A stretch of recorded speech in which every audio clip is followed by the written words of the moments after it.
Bonjour à tous, bonjour à toutes. Nous sommes le samedi 11 avril 2020. Nous sommes toujours confinés et vous êtes bien dans À l'air libre, un samedi, oui, parce qu'on fait là un numéro un peu spécial. Nous le consacrons à Mediapart, car Mediapart est en accès libre tout le week-end. On va vous expliquer. Alors pendant cette émission, l'idée n'est pas de se regarder le nombril, mais nous voulons partager avec vous les réflexions qui nous traversent pendant cette période inédite, hors du commun, vous raconter comment on s'organise pour vous informer dans ces circonstances, quels choix on fait.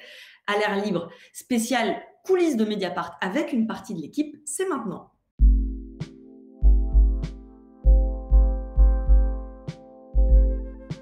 Et pour commencer, j'accueille Edoui Plenel. Bonjour Edoui. Bonjour Valentine. Alors Edoui, tu es le cofondateur et le président de Mediapart. Mediapart est en accès libre tout le week-end. Ce sont nos portes ouvertes virtuelles et c'est une fois par an. Oui, on fait ça chaque année, en général à l'occasion de notre festival, qui est la date de notre anniversaire en mars, festival qui évidemment a été annulé et reporté à une date qu'on ne connaît pas encore. Et du coup, on s'est dit qu'il fallait le faire là pour le mois de durée de cette crise inouïe, sans précédent. Dimanche fera un mois précisément que Macron a parlé le 12 mars, qu'il a annoncé que les établissements d'enseignement étaient fermés, tout en disant à la population d'aller voter. Alors du coup, on s'est dit que pendant ces 2 jours, samedi et dimanche, toutes celles, tous ceux qui connaissent Mediapart par ouï-dire, qui en ont entendu parler en bien ou en mal, eh bien, c'est l'occasion de venir visiter ce journal, de découvrir toute sa richesse, toute son indépendance, toute la qualité de ses contenus. Mediapart ne vit que du soutien de ses lecteurs. Mediapart est donc sur ce modèle de l'abonnement. Ça ne veut pas dire que Mediapart est derrière un mur, derrière une barrière. Beaucoup d'accès sont possibles à Mediapart, même avec ce modèle économique qui garantit notre indépendance. Les abonnés de Mediapart peuvent offrir autant d'articles qu'ils veulent à leurs amis.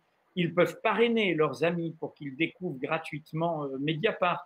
Le club participatif qui distingue notre journal, les contributions, les opinions, les témoignages de nos abonnés est lui-même en accès libre. Nos émissions, comme celle-ci, à l'air libre, est en accès libre. D'ailleurs, depuis le début de cette crise sanitaire, notre live blog, où il y a toutes les nouvelles qui chroniquent la crise du Covid-19, est également en accès libre. Alors, découvrir Mediapart, c'est aussi comprendre à quoi sert, dans un moment comme celui-ci, un journalisme indépendant, un journalisme sans fil à la patte. Et ça rejoint la question économique.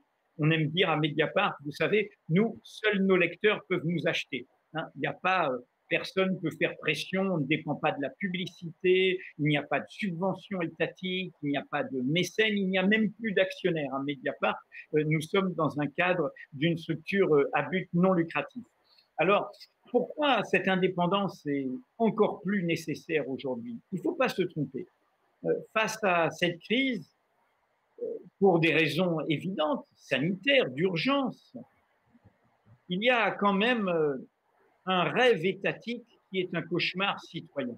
Congédier le peuple, le confiner et finalement l'assigner à résidence.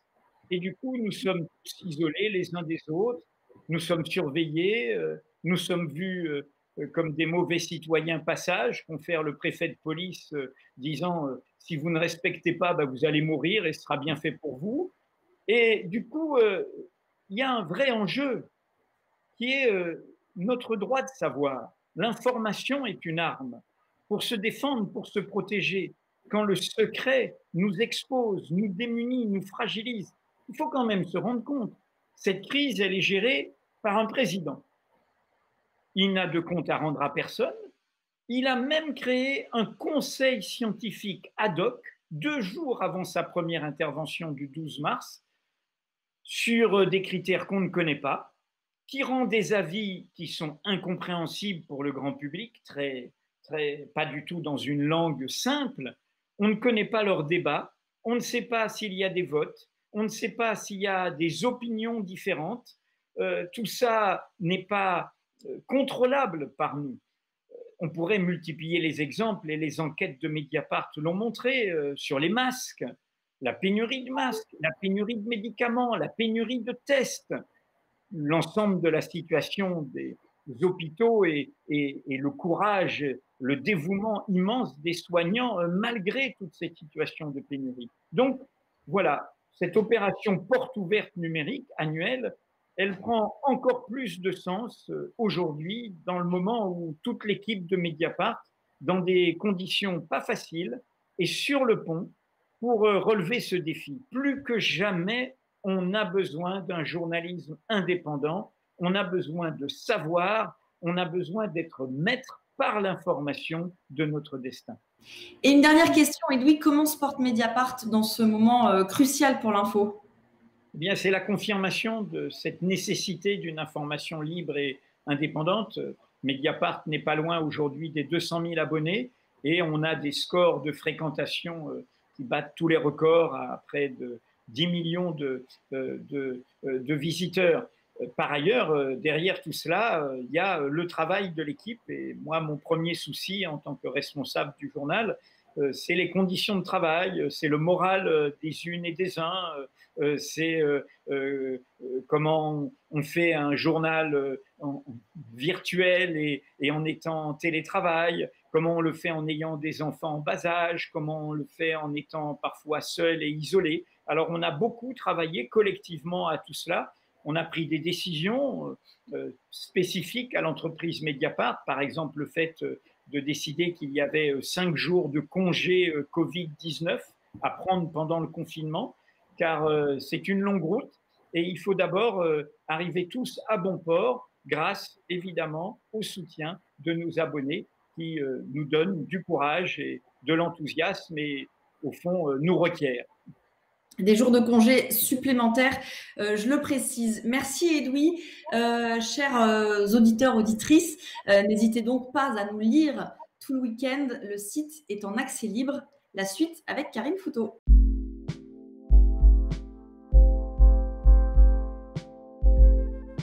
Bonjour Karine Fouteau. Bonjour. Tu diriges et tu animes la rédaction de Mediapart avec Stéphane Aliès. Situation inédite pour toi, pour nous tous. Il a donc fallu en quelque sorte adapter notre ligne éditoriale tout en gardant l'ADN du journal. Tout à fait, c'est un bouleversement évidemment total pour nous tous. Mais la vérité, c'est que la ligne éditoriale qui est celle de Mediapart fonctionne assez bien dans un moment assez extraordinaire comme celui qu'on traverse, puisque notre ambition, voilà, c'est de produire de l'information de qualité, libre, indépendante, qui nous permettent de comprendre ce qui se passe d'abord, première chose, mais aussi de creuser, de voir derrière qu'est-ce qu'on ne nous dit pas, d'essayer de toujours aller un petit peu plus loin. Notre idée, c'est toujours aussi d'essayer d'assumer une position critique par rapport aux décisions qui peuvent être prises par les gouvernants, et puis sans oublier de donner la parole aux premiers concernés, en l'occurrence là, les soignants et les patients. Donc ça, c'est nos moteurs, et évidemment, ça prend tout son sens dans un monde et dans une crise comme celle qu'on est en train de traverser, finalement, qui nous raconte quelque chose de très intéressant, qui est ce coronavirus, une sorte de puissant révélateur de tous les maux contemporains. Et puis, il y a une sorte d'effet boomerang qui fait que là, on se prend en pleine tête toute notre incapacité finalement à empêcher la destruction de la planète, voire à participer à accélérer sa destruction. Donc, c'est un objet, évidemment, on est dans une situation qui est intéressante à chroniquer journalistiquement. Alors, pour faire tout ça, au quotidien, on peut compter beaucoup sur l'expertise de Caroline Coq-Chaudorge, qui est notre spécialiste santé. Alors, évidemment, elle regarde ce qui se passe à l'intérieur des hôpitaux. Elle est en première ligne avec les soignants. Elle regarde les lieux où ça craque, comme dans le Grand Est, comme dans l'Île-de-France. En Île-de-France, notamment en Seine-Saint-Denis. Elle pose les enjeux éthiques qui sont révélés à cette occasion. Elle parle des pénuries de médicaments. Mais en réalité, c'est toute la rédaction là qui s'est mobilisée depuis le début de la pandémie Et évidemment, le pôle enquête, mais pas seulement le pôle enquête, en fait, tout le monde met la main à la pâte et on a pu être en mesure de révéler, de sortir des enquêtes intéressantes sur les masques, sur les blouses, sur les tests. Donc, certaines d'entre elles mettant en cause, pointant du doigt la responsabilité de l'État, son impréparation, mais aussi, voilà, éventuellement les mensonges qui ont pu être proférés au sommet de l'État. Après, il y a tout un travail qu'on fait, comme je disais tout à l'heure, plus en lien avec les soignants, puisque là, vraiment, notre idée, c'est de comprendre ce qui se passe dans leur tête, mais aussi du côté des EHPAD, parce qu'on voit bien que là, il y a une autre boîte noire, un autre lieu complètement fermé. Donc nous, voilà, la question qu'on pose, c'est comment on fait pour aller au-delà, pour essayer de sortir des informations de lieux comme ça. On a aussi envie de parler de lieux comme la Seine-Saint-Denis, quartier populaire, puisque pour eux, c'est vraiment la double peine. Il y a les enquêtes aussi de la journaliste qui suit l'exécutif chez nous, Hélène Salvi, qui suit l'exécutif et donc là sur cette conseillère santé qui a déserté l'Élysée quand même au pire moment, puis Pascal Pascariello qui a fait cette enquête sur Raoult, sur le professeur Raoult. Ça, c'est vraiment des éléments pour nous importants pour comprendre comme des pierres, quoi, pour comprendre là où on en est. Voilà, qu'est-ce que je peux vous dire d'autre? La situation des EHPAD, ça je vous ai dit. Bah aussi, pardon? L'international aussi, finalement. Et juste avant l'international, il y a aussi évidemment tout le monde du travail qui est impacté et tout le pôle social qui est à plein sur les entorses du droit du travail. On cherche aussi à raconter les solidarités, parce que ça c'est un autre élément important. Comment la société se mobilise. Alors sur l'international, pour répondre à ta question, effectivement, là c'est pareil en fait. Effectivement, on est dans un moment où tout est revu de fond en comble. Le coronavirus, c'est vraiment un objet sans frontières. Donc voilà, on essaye de voir comment ça révèle les égoïsmes nationaux. Là, on le voit dans la compétition pour obtenir des masques et tout l'équipement nécessaire pour lutter contre cette pandémie. On a monté aussi des ensembles sur la manière dont certains États en profitent pour aller plus loin, aller plus loin dans l'autoritarisme, comment ils réduisent les libertés publiques, alors que d'autres, au contraire, se profitent de la situation pour accroître des droits pour certaines personnes. Je pense notamment au Portugal qui cherche à régulariser les personnes en situation irrégulière pour des raisons de santé publique, pour les protéger et pour protéger l'ensemble de la population. Et puis, il y a aussi tout l'enjeu qui est énorme de la catastrophe économique et sociale. Ça, c'est dans le monde entier, mais notamment là aux États-Unis, on voit c'est en train de s'effondrer sous nos yeux. Donc ça, évidemment, c'est partie des choses qu'on essaye de chroniquer en temps réel. Et tout ça, on peut le lire ce week-end, donc je le rappelle, en accès libre, puisque ce sont les portes ouvertes annuelles virtuelles de Mediapart. Finalement, si je comprends bien, en fait, cette pandémie, pour nous, elle est finalement l'occasion de faire du journalisme comme on aime en faire à Mediapart, avec nos marqueurs, la lecture politique de l'actu, les libertés publiques, l'écologie, et toujours ce prisme enquête pour aller gratter et révéler des infos. Ça, c'était sur le fond. Sur la forme, on peut dire que des formats ont émergé, ou en tout cas se sont renforcés, et sur le ton, il y a quelque chose d'un peu différent aussi qui a émergé dans le journal. Alors, dans le ton, c'est net, il y a quelque chose qui est né autour de l'invention de cette émission. Cette émission à l'air libre, à mon avis, qui gardera des traces par la suite, parce que voilà, il y a quelque chose qui s'est inventé dans une proximité avec le lecteur. Grâce à cette émission, ça a toujours évidemment été un élément fondamental pour nous, la proximité avec le lecteur, mais là, c'est comme si on s'était rapproché d'un cran, quoi. Voilà, comme si du côté du sensible, on était capable aussi de se prononcer, d'aller chercher, de raconter de nouvelles choses sur un autre ton, un ton nouveau, et je pense que ça c'est quelque chose qui va rester.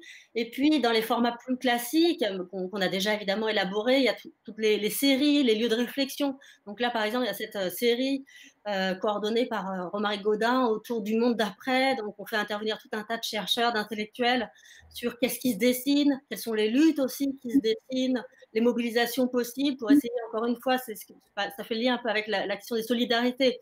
On veut pas déprimer sur place, on va essayer d'inventer, de participer à l'élaboration d'un monde, du monde qui va suivre, hein, même si évidemment les marqueurs sont pas extrêmement positifs du côté du gouvernement sur la suite et sur ce qu'on peut espérer. Néanmoins, nous on essaie de voir et de donner à voir, c'est notre rôle aussi de journaliste, d'aller chercher du côté de ce qui se passe, qui est invisible, mais voilà, nous on met la lumière là-dessus et ça nous paraît important dans un moment comme ça. Et alors, sur l'organisation, pour finir, là, on se parle, on est évidemment à distance puisqu'on est confiné. On se parle aussi comme ça pour les conférences de rédac. Bref, il faut gérer toute une rédac à distance. Et alors, encore une fois, sans se regarder le nombril, il faut bien expliquer pour que ceux et celles qui nous regardent comprennent comment on s'est organisé pour continuer à produire toute cette info que tu viens de décrire. Tout ça sans mettre qui que ce soit en danger. Ouais, en fait, comme beaucoup de salariés, hein, on s'est mis en télétravail. On a même anticipé de quelques jours parce qu'on a senti que le vent tournait rapidement. Donc, le lundi 16 mars, on était en ordre de marche, tous en télétravail. Et la spécificité de Mediapart, c'est quand même qu'on fonctionne de manière très horizontale et qu'on évite les petites chapelles, les petits îlots séparés. Et donc, en fait, on a une conférence de rédaction à Mediapart qui est particulière par rapport au reste de la presse, puisque tout le monde est invité, pas seulement les journalistes, pas seulement les responsables de pôle ou les chefs de service. Nous, on n'a pas de chef de service, on a des responsables de pôle, mais aussi le service marketing, le service abonné, tout le monde, la technique, voilà, la gestion, tout le monde est invité à participer aux discussions éditoriales aussi pour comprendre dans quel sens, voilà, et pour qu'on aille tous dans le même sens. Donc, évidemment, du coup, ça nous fait des grosses conférence de rédaction. Et donc, lundi 16 mars, on s'est retrouvés à 75 en visio. Donc, voilà, c'est évidemment une expérience particulière. Mais ça a très bien fonctionné. Ça nous permet d'être ensemble, mine de rien, et de discuter et d'échanger. Alors, c'est peut-être plus des tours de parole que des échanges comme on peut avoir, extrêmement animés au sein de la rédaction. Mais bon, voilà, on avance quand même comme ça. Ça nous permet de nous organiser. On a aussi un peu revu notre organisation en rubrique classique, c'est-à-dire les pôles habituels, international, société, enquête, n'ont plus tellement de sens dans un moment comme celui-ci. Donc, on travaille avec des boucles thématiques sur les questions sanitaires, sur les questions politiques, liberté publique, etc., etc. Donc, ça, c'est intéressant en termes aussi de réorganisation. Bon, après, on est une équipe qui est habituée à se parler beaucoup, à débriefer toujours la manière dont on travaille, ce qu'on fait, pourquoi, pour quelles raisons, à quel moment on sort, quel papier et tout. Donc, finalement, voilà, là, c'est juste une question de tuyaux.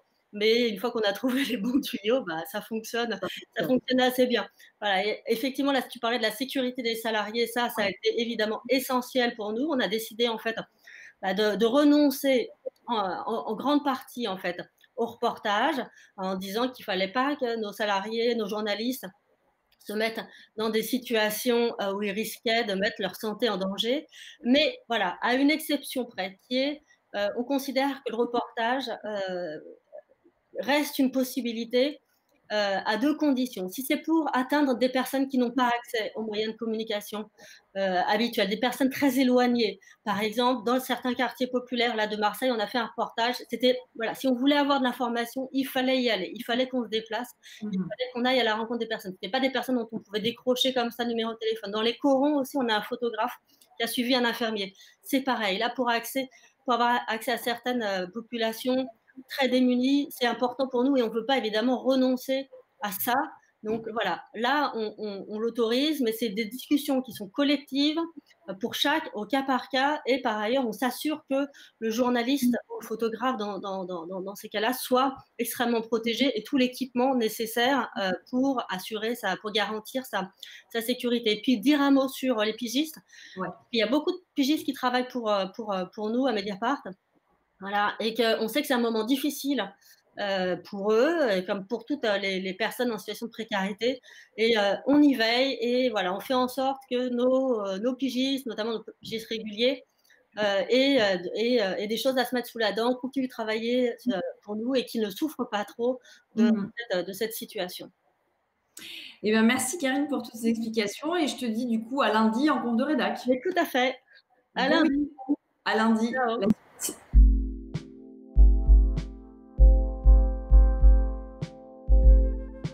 Comment on informe, comment on enquête et comment on réfléchit sous confinement et pandémie? Pour en parler, Mathilde Mathieu, bonjour.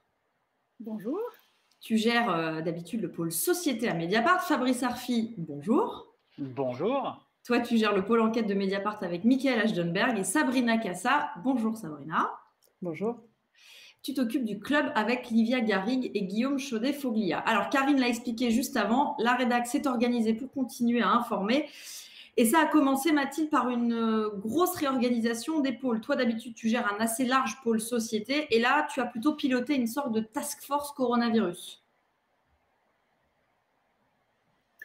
Oui, alors task force, je ne sais pas si c'est le bon terme en fait, puisque c'est à peu près l'intégralité de la rédaction qui s'est mise à travailler sur ce sujet, donc du pôle enquête évidemment, mais jusqu'au pôle idée culture, en passant par société, sociale, etc. Et en tout cas, on s'est collectivement, disons, fixé 3 ou 4 axes et sujets prioritaires, parce qu'on n'est pas non plus des centaines. Je dirais que le premier sujet, c'est évidemment la gestion de la crise sanitaire elle-même. Très vite, dès la fin février, il est évident que les bonnes décisions n'ont pas été prises au bon moment. Donc, on cherche à comprendre pourquoi. Est-ce qu'il s'agit d'une impréparation? Est-ce qu'il y a des erreurs, des fautes politiques qui ont été commises? Et puis, très vite, sachant que, évidemment, tout pouvoir cherche à dissimuler ses fautes, on va s'efforcer de documenter celles-ci et on lance les enquêtes sur le manque de masques, de tests en premier lieu. Et s'agissant du sanitaire pur, il y a évidemment cette obsession des chiffres, faire parler les chiffres de personnes contaminées et de décès, et même plus que faire parler, c'est presque faire avouer, parce que à l'évidence, très vite, les chiffres officiels ne disent pas la réalité du pays. Et donc, on a publié des enquêtes, par exemple, sur les morts cachés des EHPAD. Le deuxième axe, important et vraiment central dans l'ADN de Mediapart, c'est la question des inégalités. Et quand Macron, dans son premier discours, nous dit qu'on va combattre cette pandémie coûte que coûte, tout de suite, on se dit, mais ça ne va pas coûter la même chose à tout le monde. Il y en a à qui ça va coûter plus qu'à d'autres, que ce soit économiquement ou sur le plan humain. Et donc, très vite, on raconte le sort des caissières, des livreurs et pas seulement des soignants. Et puis, je pense, on regarde évidemment les quartiers populaires et on monte aussi très vite une spéciale sur ce qu'on a appelé la double peine qui attend ces quartiers. Et depuis, d'ailleurs, tout le monde a vu les chiffres de surmortalité exceptionnelle, en particulier en Seine-Saint-Denis, qui s'explique évidemment par les appartements surpeuplés, la moins bonne santé de ces habitants et le fait que beaucoup de quartiers sont quasiment des déserts médicaux. Et pour terminer, parce que j'essaye de faire vite, le troisième axe, disons, ce serait l'attention portée de très très près au respect des libertés individuelles et des libertés publiques. Ça aussi, c'est l'ADN de Mediapart. Donc, au début, on a le nez sur les contrôles policiers ou sur les lois organiques qui mettent en place l'état d'urgence sanitaire. Et puis aujourd'hui, sur, par exemple, l'application Stop Covid qu'envisage de mettre en place le gouvernement pour tracer et informer les personnes contacts des personnes malades. Et on a, par exemple, il y a déjà 2 semaines, je crois, publié un scoop sur ce sujet avec l'avis de la CNIL, qui est le gendarme des données personnelles en France, et qui, au fond, donnait un feu vert sous condition, mais un feu vert au gouvernement. Alors, toute la rédac, comme tu l'as dit, c'est mise au temps du coronavirus. Du coup, Fabrice, comment est-ce que le service enquête s'est intégré dans cette dynamique-là?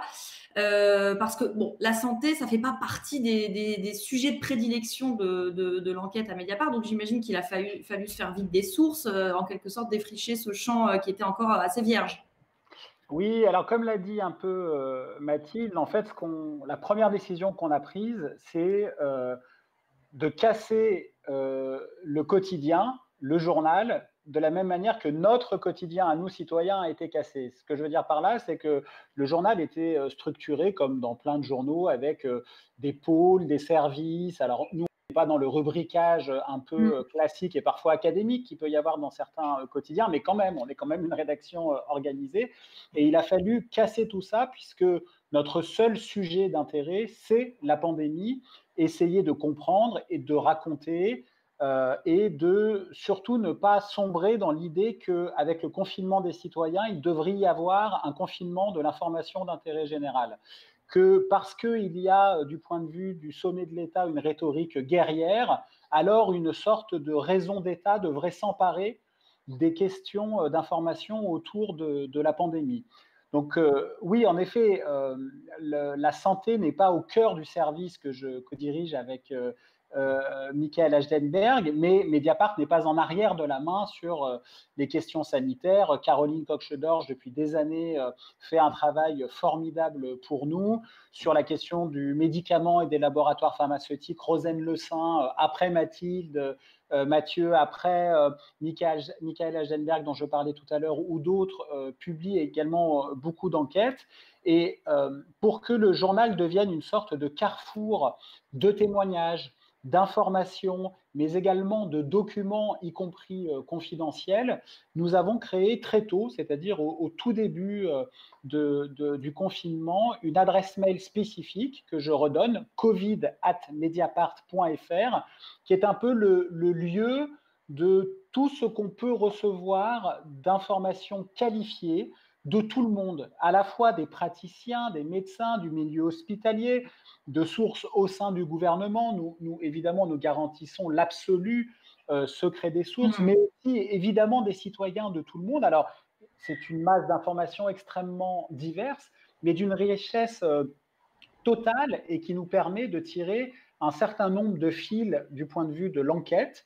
Ça va, Mathilde l'a déjà dit un peu, de la question du mensonge du gouvernement qui a, c'est l'impression que ça donne, l'impression que nous documentons, qui a construit une doctrine par rapport à la pénurie que le gouvernement a pendant longtemps cachée. C'est notre grande enquête qu'on avait fait sur le mensonge d'État autour des masques, mais c'est aussi la question des blouses, l'enquête qui a été faite sur, c'est un âge de pierre hospitalier où on demande quand même de prendre des sacs plastiques pour faire des surblouses dans les hôpitaux. C'est valable aussi pour les tests et qui complique d'ailleurs cette absence de tests, une éventuelle sortie de confinement. Mais c'est aussi d'autres questions très politiques comme le maintien du premier tour des élections municipales. Là, une enquête de Pauline Gros et Emmanuel Jardinot notamment a montré les conséquences que ça a pu avoir. Et puis, un troisième terrain éditorial sur lequel on est très attentif, c'est évidemment la question de la chloroquine.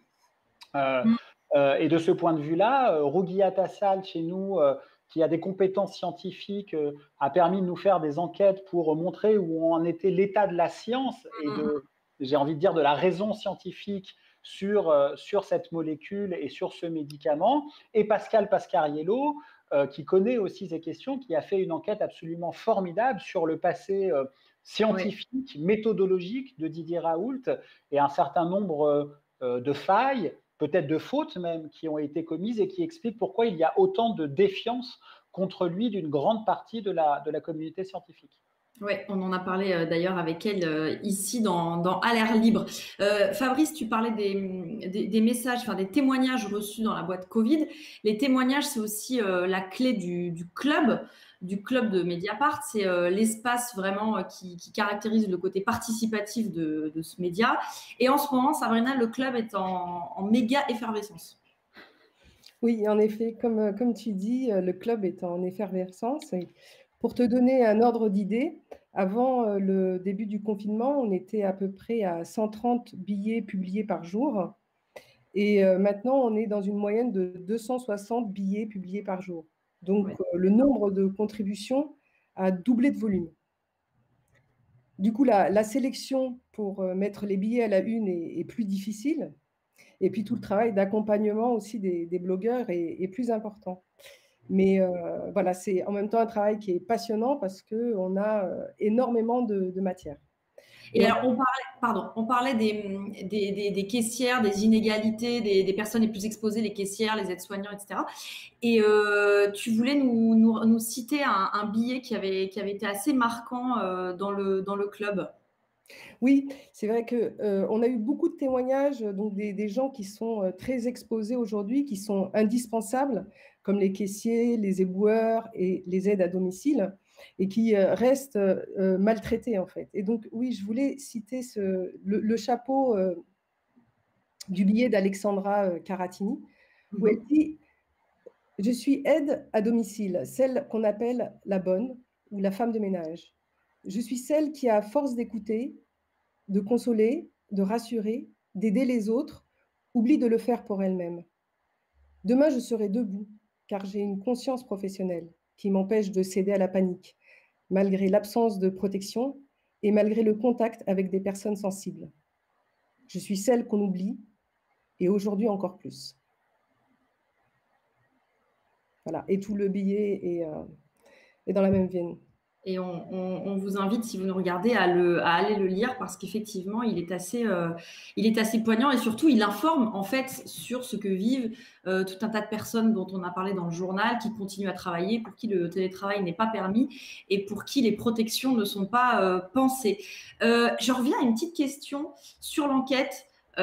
Fabrice, comment on fait pour enquêter quand on est chez soi et exclusivement chez soi? Bon, l'ère du numérique, évidemment, est une bénédiction.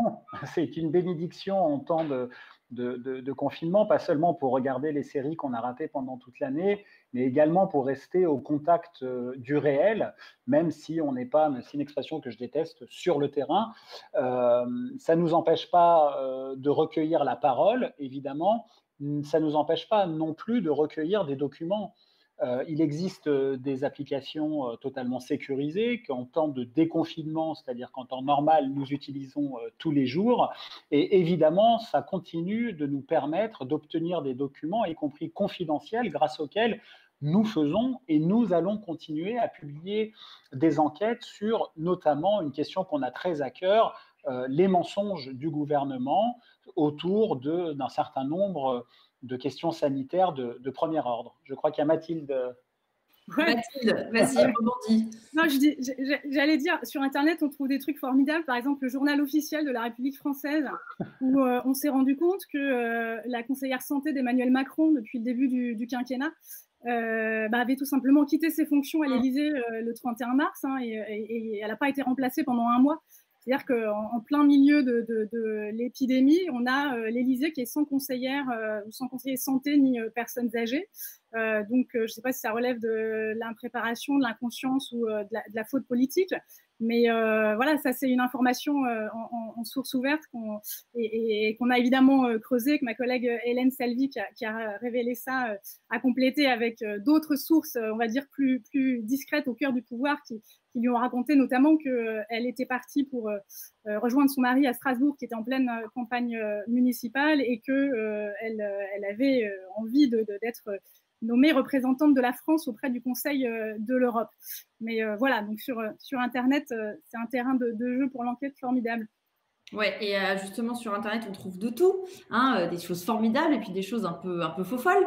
Pas mal de fausses informations qui circulent, surtout en ce moment. Du coup, Mathilde, Fabrice et Sabrina aussi, sur ne serait-ce que la profusion de contributions, comment vous décidez de ce qu'on traite, de ce qu'on ne traite pas dans ce moment où l'info, du coup, s'accumule et puis à ce moment où une info remplace l'autre très, très vite?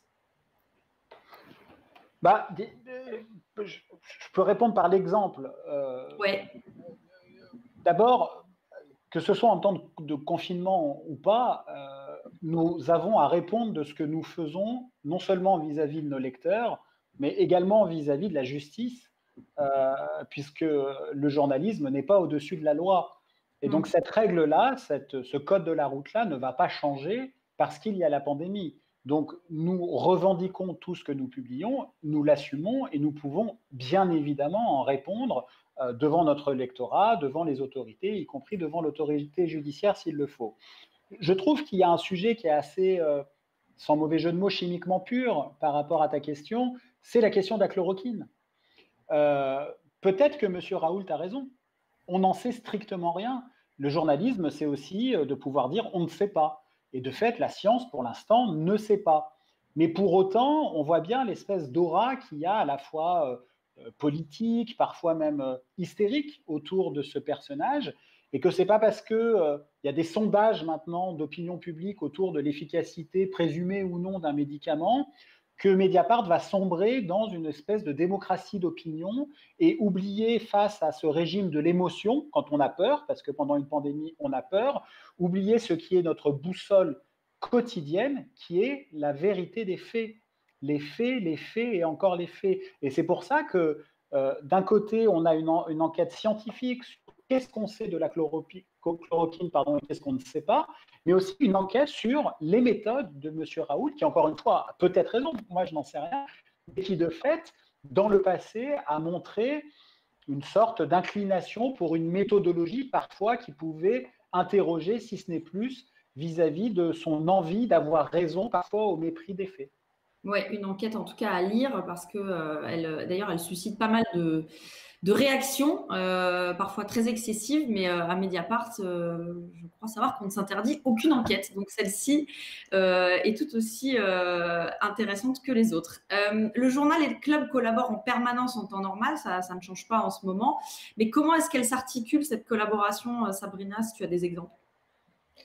Oui, alors c'est vrai que depuis toujours, en fait, il y a un va-et-vient entre le journal et le club. Beaucoup de contributeurs viennent via les journalistes parce qu'ils ont un contact avec eux ou qu'ils veulent compléter les enquêtes ou parfois les contester parce que le club, c'est aussi un espace de débat où on n'est pas obligé d'être tous d'accord. Ce qu'il faut, c'est juste avoir des arguments pour rentrer dans la discussion. Donc voilà, le journal alimente en fait le club en contributeurs.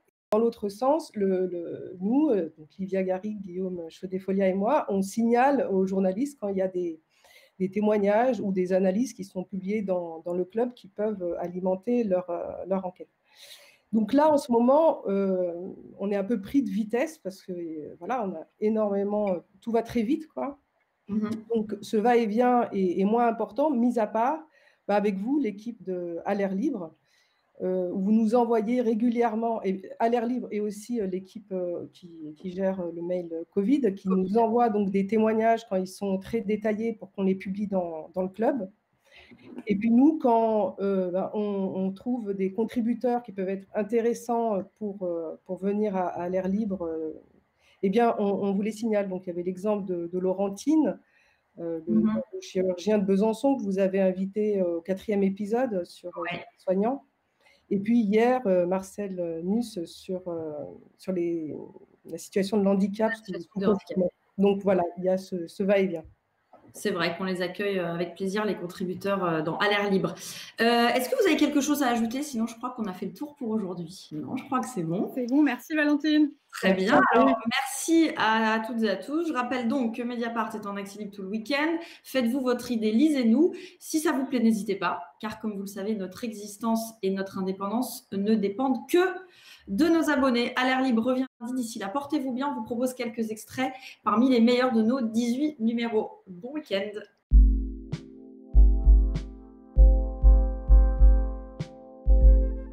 Depuis le début, je rappelle quand même que cette épidémie n'est pas là depuis 15 jours, déclarée depuis 15 jours. C'est depuis novembre, décembre 2019, ça s'est déclaré en Chine. Je pense que le ministère des Affaires étrangères et le ministère de la Santé sont au courant quand même de ce qui se passe à l'étranger. J'espère, parce que sinon, ça veut dire vraiment qu'on est en dessous de tout, qu'on n'a pas anticipé ça. Ensuite, quand on a vu en janvier la Chine qui confinait une région quand même, l'Hubei, qui est de 55 millions d'habitants, on avait le droit aussi de se poser quelques questions. Ensuite, on a vu cette épidémie qui est partie dans l'Asie du Sud-Est, au Japon, en Corée, à Singapour, à Hong Kong, pays d'ailleurs où ils ont réussi à juguler cette épidémie sans mesure de confinement, avec des stratégies beaucoup plus agressives, on va dire, sur la maladie, avec un dépistage très précoce et extensif des cas infectés, l'isolement de ces personnes, le port de masque aussi extensif dans la population.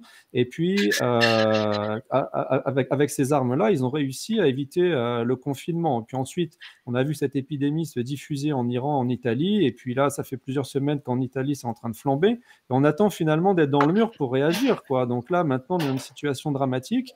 On n'a pas géré les clusters dans le Grand Est et dans la région parisienne. Et maintenant, on court après la maladie. Alors, pour ce qui est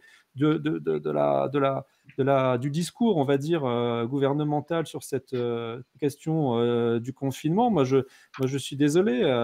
Je comprends que la population n'adhère pas que depuis quelques jours, en fait, à ces consignes de confinement. Parce que quand on entend Monsieur Macron, enfin, Madame Buzyn, fin janvier, qui dit le virus n'arrivera pas en France. Ensuite, on a entendu Monsieur Macron qui a demandé aux gens d'aller dans les restaurants, aller faire la fête, d'aller au théâtre, etc. Ensuite, on a eu Madame Sibeth Ndiaye qui s'est moqué des Italiens parce qu'ils faisaient du confinement. Ensuite, on a eu Monsieur Véran qui a dit, non, on peut renvoyer les enfants dans les écoles. Et puis ensuite, on a eu Monsieur Philippe qui, un samedi soir, dit à minuit, on fermera les bars, les restaurants, mais jusqu'à minuit, vous pouvez faire la fête et gaiement vous contaminer les uns les autres. Mais demain, attention, vous n'avez pas le droit d'aller, vous pouvez aller voter, il faut aller voter aux élections municipales. Et puis le lundi, on dit aux gens, ben voilà, vous êtes en confinement, la semaine suivante, vous êtes en confinement total. Et après, le lundi encore d'après, on dit, ben non, il faut aller travailler. Donc, moi, je comprends que les gens sont perdus. Maintenant, je crois que la population française n'est pas sotte. Ils ont compris qu'il y avait un gros enjeu en termes de santé publique, d'aplatir cette courbe épidémique pour limiter à distance le nombre de décès de cette maladie, éviter l'engorgement, la phase aiguë des centres hospitaliers. Après, est-ce qu'il faut faire un confinement total? Est-ce que c'est tenable sur la durée? Parce qu'il faut bien voir que c'est une crise qui ne va pas durer 15 jours, ça va durer plusieurs mois. Est-ce qu'il faut mettre des peines de 6 mois d'emprisonnement pour quelqu'un qui ne respecte pas le confinement alors qu'on n'a pas fait le nécessaire depuis le début pour prévenir cette crise? Je trouve que c'est un peu facile. Ouais. Je voudrais que vous me disiez si vous, soignants qui êtes sur le terrain, qui respectez les ordres qu'on vous donne, qui faites au mieux et qui donnez tout votre temps, si vous comprenez, parce que moi personnellement je ne comprends pas, si vous comprenez la communication gouvernementale, si vous comprenez ce que nous disent les ministres jour après jour, est-ce que pour vous c'est cohérent et est-ce que ça vous rassure? J'ai pas à le comprendre ou pas le comprendre. Il y a une chose qui est sûre, c'est que ça fait depuis plus d'1 an que les hôpitaux sont en grève et en lutte, qu'il y a le comité interurgence, qu'il y a le comité interhospitalier, qu'on nous a expliqué qu'on était trop débiles pour comprendre que les mesures qui avaient été prises étaient les bonnes et qu'elles sauveraient, qu'on était trop débiles pour comprendre que quand on annonçait 1,5 milliard, en fait, c'était bien 1,5 milliard et pas 200 millions par an cumulés sur 3 ans, qu'on était pas assez intelligent pour faire confiance aux gens, qu'on parlait de choses qu'on ne connaissait pas. Donc, si vous voulez, la crise des hôpitaux, les manques de moyens, les manques de personnel, la destruction du service public, la fermeture de 15 000 lits en 10 ans, les pénuries, ce n'est pas des choses nouvelles. Et ça n'a rien à voir avec la catastrophe naturelle qu'est l'épidémie de SARS-CoV-2. Et ça ne remet pas en cause tous les efforts du gouvernement pour essayer d'y répondre. C'est deux choses différentes. Mais faire croire que l'hôpital public est pléthorique et peut faire face tout seul, c'est un mensonge. De même que faire croire que les applaudissements ou le respect du confinement suffiront aux personnels qui sont en première ligne et qui, je ne parle pas pour moi, mais pour toutes mes aides-soignants, enfin tous les aides-soignants, tous les infirmières, toutes les secrétaires, tous les vices techniques, les brancardiers, les ambulanciers, les personnels administratifs, les manipulateurs de radio, les électriciens, tous les administratifs, tous ces gens qui font le service public. Pensez qu'ils se contenteront simplement, après des mois d'appels à l'aide, de remerciements, d'applaudissements aux fenêtres à 20h et de respect de confinement, comme le suggère M. Darmanin, c'est ne pas vouloir voir et ne pas répondre en sincérité, comme disait notre ministre de la Santé, aux besoins du peuple hospitalier. Bonjour François Bonnet. Bonjour Mathieu. Cofondateur de Mediapart. François, tu es l'auteur d'un article paru hier sur le site qui s'appelle « L'urgence d'un autre exercice du pouvoir ». Tu y parles des erreurs du pouvoir exécutif pour anticiper cette crise sanitaire majeure, de sa communication contradictoire, on l'a vu, c'était flagrant ces derniers jours, mais aussi de la façon dont il en profite pour cadenasser la société. C'est le parti pris, ton parti pris, François. Oui, c'est un parti pris, mais pas un coup de gueule, parce que je pense qu'il ne faut pas sombrer dans les polémiques dans les moments aussi terribles que nous vivons. Mais nous sommes en confinement depuis 15 jours. Il est en train de se passer en Île-de-France, dans les hôpitaux, une situation terrible. Les chiffres sont dévastateurs, hein, disait en fin de matinée le directeur de l'Agence régionale de santé. Donc, il nous faut également commencer à réfléchir sur ce qu'il se passe depuis 15 jours et également ce qu'il s'est passé depuis décembre. Et ce qu'on voit, c'est quand même une série de loupés tout à fait spectaculaires, avec un chef d'État qui s'installe en chef de guerre et convoque à tout moment l'armée dans ses déplacements, mais tout ça ne nous dit rien de la manière dont est gérée cette crise. Des mesures annoncées par les différents ministres qui sont très souvent contradictoires, et enfin une inquiétude générale qui porte bien évidemment d'abord sur l'ampleur de la crise sanitaire, mais des interrogations de plus en plus lourdes qui portent sur la manière dont l'exécutif gère cette crise. Elle la gère, je dirais, à la Macron, c'est-à-dire dans un verticalisme présidentiel et orgueilleux, où tous les corps intermédiaires, toutes les structures de consultation sont balayées, et nous avons une sorte de général monté sur un cheval qui nous dit comment nous allons faire. Or, face à la complexité de ce qui est en train de se passer, je rappelle juste ce que disait l'OMS quand il a déclaré l'état de pandémie mondiale. L'OMS disait « il faut que toute la société se mobilise ». Pour mobiliser cette société, il faut que le pouvoir politique aujourd'hui change sa méthode de gouverner. Il ne peut pas rester dans ce verticalisme, mélange d'autoritarisme et d'orgueil. Il doit s'ouvrir, il doit se déverrouiller, il doit écouter les autres, il doit écouter le Parlement qu'il a mis sous cloche, il doit écouter les autres partis, les associations, la société, pour que ensemble nous puissions gérer cela. Et puis, il ne doit pas seulement écouter les personnels soignants, il doit agir, et en urgence. Si on déclare un état d'urgence sanitaire, ce n'est pas pour promettre des masques qui n'arrivent jamais à certaines équipes soignantes. Donc, l'ouverture, l'efficacité, plutôt que les discours martiaux du père de la nation autoproclamé, une gestion efficiente et une écoute de la société. C'est comme ça, c'est ce que j'essaye d'expliquer dans cet article, c'est comme ça que nous sortirons de cette crise, et surtout que nous pourrons également construire l'après-crise. Mais d'abord, un coup de griffe, ou plutôt un coup de gueule. Hier, voici ce qu'a tweeté le ministre des Comptes publics, Gérald Darmanin. Je lance un grand appel à la solidarité nationale. Une plateforme de dons sera mise en ligne pour permettre à tous ceux qui le peuvent, particuliers ou entreprises, d'apporter leur contribution à l'effort de solidarité de la nation envers les plus touchés. Le ministre de l'Action et des Comptes publics lance un vibrant appel à la mobilisation nationale pour aider ceux qui souffrent le plus, écrit Le Figaro dans l'entretien qui accompagne cette annonce. L'initiative paraît louable, s'entraîner dans les périodes difficiles, évidemment, aider notamment les plus fragiles. Elle est en réalité indigne. Ce gouvernement a supprimé l'impôt sur la fortune, mené une politique qui a accru les inégalités, accéléré la destruction de l'hôpital public et nous appelle désormais à une grande souscription nationale. Alors qu'il existe depuis des décennies un instrument puissant pour lever des fonds quand on veut financer l'État et quand on veut financer les urgences, notamment en période de crise, ce mécanisme, il s'appelle tout simplement l'impôt, et notamment l'impôt sur les plus fortunés que ce gouvernement a justement supprimé.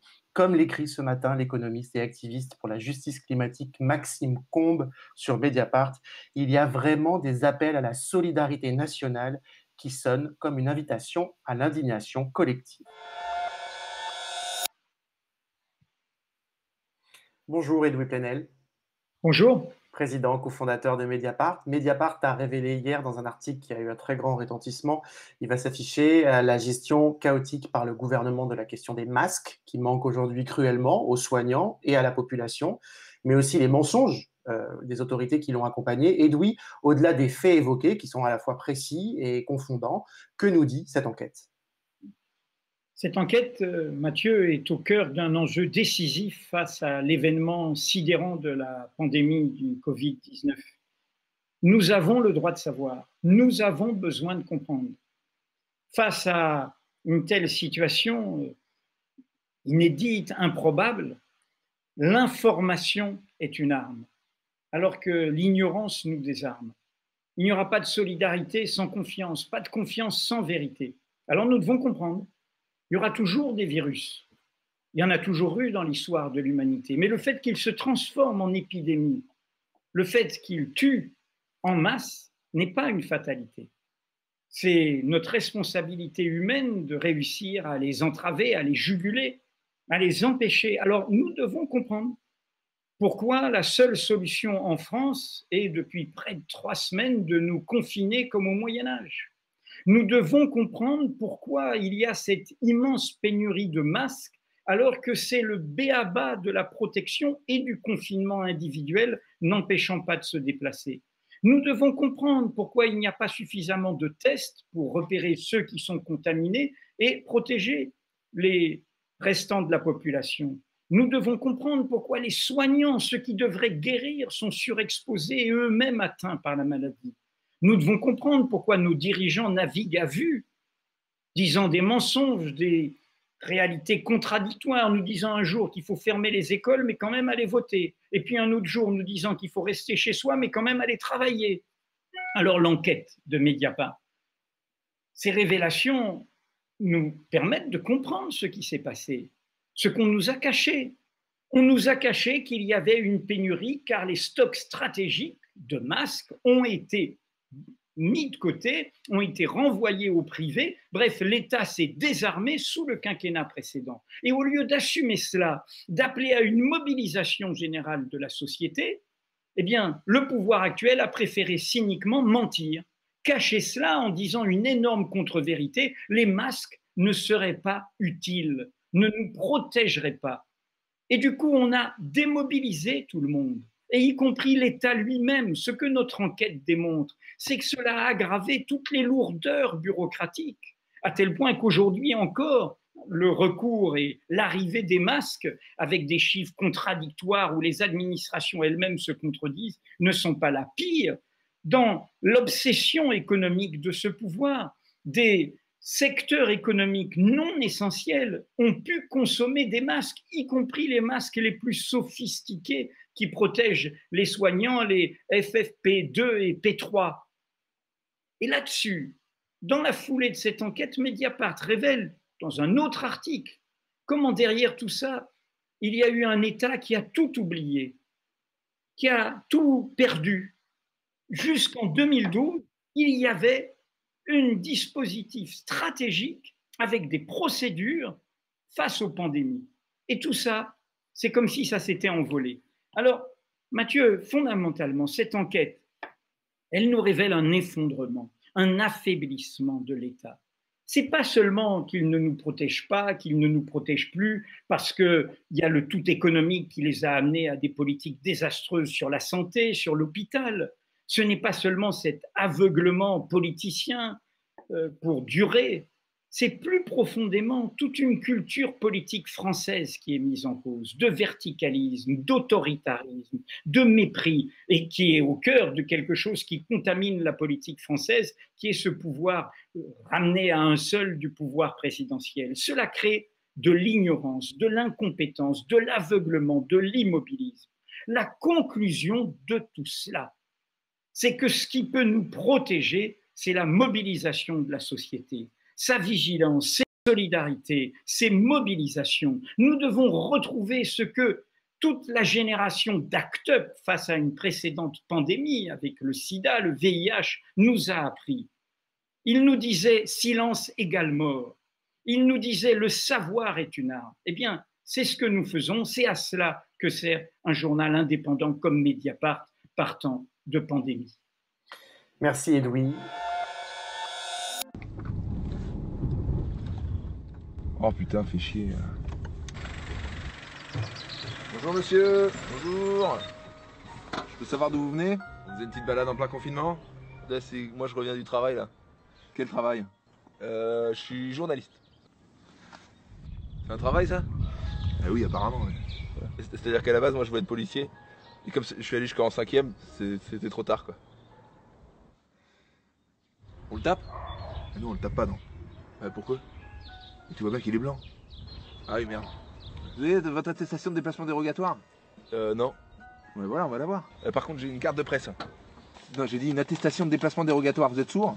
Non, mais c'est pareil en fait. C'est pour les déplacements, ça justifie les déplacements professionnels. C'est quoi ça? Ça marche? Ah oui, bah, apparemment. Ouais. Mais comment on le fait pour niquer sur le crayon à papier ou l'heure? Il faut trouver autre chose. Il y a une bonne tête de con en plus, faut l'allumer.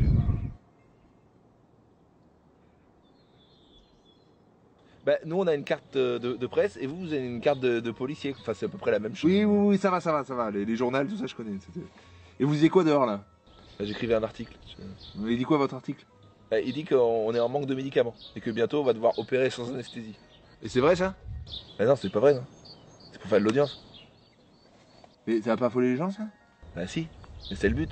En fait, plus les gens paniquent et plus nous, on a des lecteurs. Donc vous faites des faux articles? J'irai pas jusque là, mais disons qu'on reste la presse, quoi. On reste un média. Si on disait la vérité, ça ferait longtemps que ce serait interdit. Ouais. Et vous étiez obligé de sortir pour faire ça? Pour écrire, on peut rester chez soi. Le télétravail, ça vous parle? Non, c'est parce qu'en fait, je devais prendre une photo de gens qui faisaient la queue devant la pharmacie. Et vous pouviez pas le faire chez vous, ça? Bah non, j'ai pas de pharmacie chez moi. Non.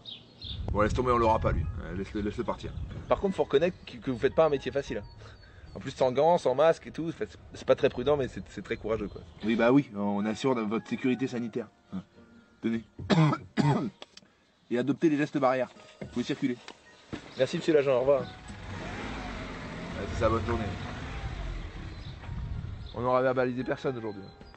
Bah si, le pompier tout à l'heure. Ah oui, pas bête. Il m'a dit je sauve des vies, je fais mon travail. Je lui ai dit moi aussi, je fais mon travail. Ouais, sous prétexte qu'il sauve des vies, il se croit tout permis, les mecs. Je lui ai dit la prochaine fois tu sauveras des vies avec une attestation dérogatoire.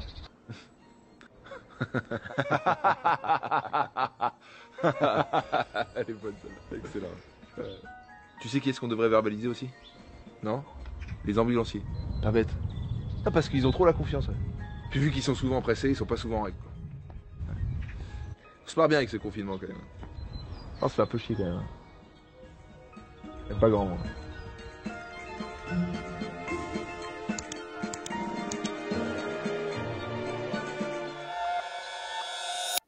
Les deux très immédiates qu'on demande, hein, c'est l'arrêt des activités non essentielles, ça rejoint ce qui est dit sur Amazon, comme en Italie par exemple, hein, il y a une liste aujourd'hui des activités essentielles, on met en danger des salariés, le gouvernement du coup nourrit aussi la propagation du virus, donc on demande que ça vraiment se soit mis en œuvre, et deuxièmement la réquisition des établissements médicaux privés, c'est fait en Espagne. Je veux dire, on est en France, on est face à un gouvernement qui est complètement enfermé dans une logique ultralibérale, incapable d'en sortir.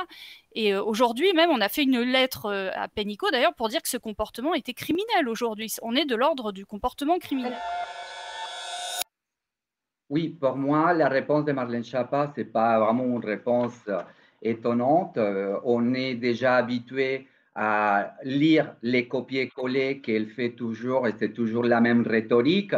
Une rhétorique qui traduit très, très bien la méconnaissance qu'elle a aujourd'hui sur le sujet. Surtout, bah, évidemment, elle est enfermée uniquement sur un alibi qu'elle utilise, soi-disant, elle est très occupée à lutter contre les violences intraconjugales, les violences faites aux femmes, mais ça lui permet de se dédouaner de ses responsabilités vis-à-vis d'une question qui relève d'une attention très importante sur le plan humain, mais aussi sur le plan de la santé publique. Moi, je pense que c'est très irresponsable et cette responsabilité traduit très bien la responsabilité et l'incompétence de l'État pour gérer actuellement l'urgence de Covid. Et pour moi, Marlène Schiappa est responsable aujourd'hui de l'incidence et la prévalence du Covid auprès d'une population de travailleuses du sexe qui va être obligé par la force des choses à reprendre le travail petit à petit. Je rappelle qu'il y a aujourd'hui des clients qui sont enfermés seuls et qui commencent à faire appel pour que les personnes se déplacent à leur domicile. Ils sont prêts à payer cher. Et ce prix, c'est aussi l'État qui va le payer cher en termes de vraiment contamination et de transmission du Covid et des vies humaines. Et ça va encore augmenter la problématique aujourd'hui. Donc, pour moi, ça traduit très bien Marlène Schiappa à quel point il est irresponsable, il utilise la réponse qu'il donne juste pour se dédouaner de ses responsabilités. Et moi, je lui fais un appel urgent à lui dire que nous, nous ne pouvons pas continuer à faire son travail. Et si nous, avec le fonds qui, Madame la députée Laurence vient de dire, bah, ce fonds, il existe, c'est tout à fait normal qu'il débloque ce fonds. Elle ne peut pas entraver la distribution des fonds où il y a besoin à appliquer ce fonds. Ça veut dire que donc, non seulement elle fait du monopole de la parole sur le sujet, mais en plus, elle fait du monopole et elle entrave la distribution des fonds publics. Ces fonds ne lui appartiennent pas à Marlène Schiappa. Et il faut qu'elle soit responsable, qu'il vienne à la rencontre, qu'il entend le travail reconnu par l'État même, par les agences régionales de santé, sous le plan de l'accompagnement aujourd'hui sous l'urgence du Covid. Et un rappel au secrétariat de Marlène Schiappa pour lui dire il faut arrêter votre rhétorique, ça ne tient plus la route. Il faut que vous présentez aussi le rapport qui a été déposé au Premier ministre en octobre dernier, dont on ne connaît pas le résultat. Donc, c'est tellement évident que la loi du 2016 est complètement inefficace, qu'elle est une loi qui répond seulement à une précarité et une invisibilisation de leurs problématiques et que face au Covid, nous exigeons que ce rapport soit aussi présenté urgemment et qu'on ne va pas attendre des réponses de sa part. Nous sommes en train de travailler sur le terrain et nous allons avoir des données très fines pour démontrer à quel point aujourd'hui il y a une incidence très importante du Covid sur la population travailleuse du sexe et que nous, on va dénoncer publiquement autant que les autres vont faire après le confinement. Merci, en tout cas, je crois que le message est bien passé.